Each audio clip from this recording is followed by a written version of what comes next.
Hi நண்பர் நண்பீஸ், government எம்ப்ளாயீஸ்க்குலாம் ரொம்பவே முக்கியமான ஒரு அப்டேட்டு.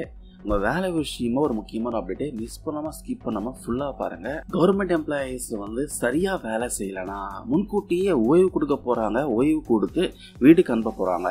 இது விஷயமா சென்ட்ரல் கவர்மெண்ட் பார்த்தீங்கன்னா இப்போ ரீசெண்டாக ஒரு ஆர்டரில் ஒரு திருத்தம் பண்ணியிருக்காங்க.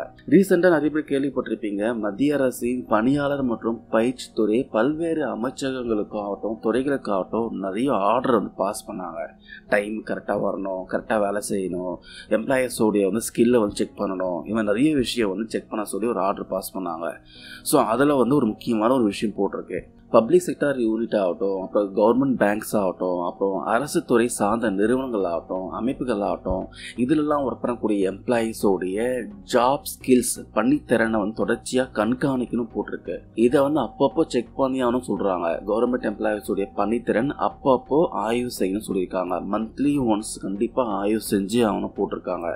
சப்போஸ் அவங்களுக்கு எதிர்பார்த்த பணித்திறன் இல்லைன்னா தயவு செஞ்சு பொது நலன் கருதி முன்கூட்டியே ஓய்வளித்து வீட்டுக்கு அனுப்பி வைங்க அப்படின்னு போட்டிருக்காங்களாம். அமைச்சகங்களும் முகமைகளும் தங்களுக்கு கீழ் செயல்படக்கூடிய எம்ப்ளாயீஸோடைய செயல்திறனை அடிக்கடி ஆய்வு செய்து பணியாளர் மற்றும் பயிற்சி துறையிடம் அறிக்கையை சமர்ப்பிக்கணும் அப்படின்னு அந்த ஆணையில போட்டிருக்காங்க. இது விஷயமா என்னதான் ஆணை பிறப்பிச்சாலும் இது நிறைய பேர் கரெக்டாகவே ஃபாலோ பண்ண மாட்டாங்க. கவர்மெண்ட் எம்ப்ளாயீஸோடைய செயல்திறன் செக் பண்ணவே மாட்டாங்க, அறிக்கையும் சமர்ப்பிக்க மாட்டாங்க அப்படின்னு புகார்கள் இருந்திருக்கு. 2020ஆம் ஆண்டே பார்த்தீங்கன்னா இது விஷயமா அனைத்து துறைகளுக்கும் ஒரு ஆர்டர் போட்டாங்க. இருந்தாலும் இப்போ என்ன சொல்லியிருக்காங்கன்னா இதை கட்டாயம் ஃபாலோ பண்ணியாகணும் சொல்லியிருக்காங்க. ஜாப்ல சுணக்கம் காட்டக்கூடிய ஊழியர்களாக முன்கூட்டியே ஓய்வளித்து அனுப்பி வைக்கப்பட இருக்காங்க. எவ்ரி மந்த் 15ஆம் தேதிக்குள்ள எம்ப்ளாயீஸோடைய செயல்திறன் அறிக்கையை அனைத்து துறைகளும் சமர்ப்பிக்க வேண்டியது புதிய ஆணையம் மூலமா கட்டாயமாக்கியிருக்காங்க. கவர்மெண்டோடைய பாலிசிகள் கொள்கைகள்லாம் சரியான முறையில் நடைமுறைப்படுத்துவதையும் அரசாங்கத்தோடைய உத்தரவுகளாம் உடனடியாக செயல்படுத்தப்படுவதையும் உறுதிப்படுத்த இந்த நடவடிக்கை எடுத்திருக்காங்க. இதற்காகவே சென்ட்ரல் சிவில் சர்வீஸ் விதிகள்ல விதியை 42ல மாற்றம் செஞ்சிருக்காங்க. அதாவது யார் யாரெல்லாம் சரியா ஒர்க் பண்ணலையோ அவங்கள முன்கூட்டியே ஓய்வுக்கு அனுப்புவது விஷயமா இந்த விதி மாற்றப்பட்டிருக்கா.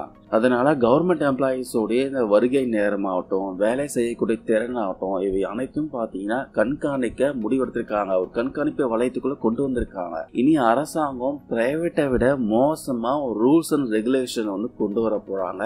இப்ப இருக்க ஒரு சில கவர்மெண்ட் ஸ்டாஃப் உடைய குமுறல் என்ன இருக்குன்னா, கவர்மெண்ட்டை விட பிரைவேட்ல ஈஸியா ஒர்க் பண்ணிடலாம், கவர்மெண்ட்ல அந்த அளவுக்கு ப்ரெஷர் இப்ப அதிகமாயிருச்சு. ஈவன் சம் கைண்ட் ஆஃப் ஒர்க்லாம் பாத்தீங்கன்னா வீட்டுல போயிட்டு பண்ண சொல்றாங்க, ஒர்க் ஃப்ரம் ஹோம் கொடுக்குறாங்க, சண்டேஸ்ல கூட ஒர்க் கொடுக்கறதா நிறைய குமுறல்கள் இருக்கு.